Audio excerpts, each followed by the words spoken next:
When I was 11, I decided to commit my life to becoming a musician. I did all my exams, did all my practice, learned everything I could, spent hours in the studio practicing, did all the competitions until I finished high school. At the time, I remember having conversations with my friends and family about the next move. They all pointed me in the direction of university, which to them was the next logical step. So I took their advice. I applied, I auditioned, and I got in. But university, unfortunately, wasn't all that it was made out to be. You see, I had expectations walking into university that this was the pathway into the industry.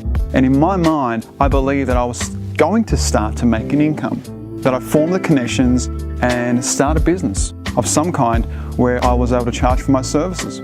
I remember having this really important conversation with the director at the time, sitting in his office, asking him some very revealing questions, and I'll never forget it. And at that point on, it was about 2 years into university that I realized the system that I was sold into at the time wasn't designed to help me build my brand and build my business. So I decided just to continue finishing uni because I was halfway through, fulfill a commitment I'd made to myself and my family. But once I was out of uni, I struggled to make ends meet. I was trying to get gigs in every direction. You know, I'd started learning the piano, I'd mastered that, I started learning to sing, I started getting into cover bands, started trying to become an agent, all these things, but unfortunately none of them helped me make a full-time living. And it wasn't the musician lifestyle that I dreamed of. So what did I do? I ended up landing a full-time job in a communications company and working in sales. It was years later, about 26 years of age, that I started asking myself some very important questions.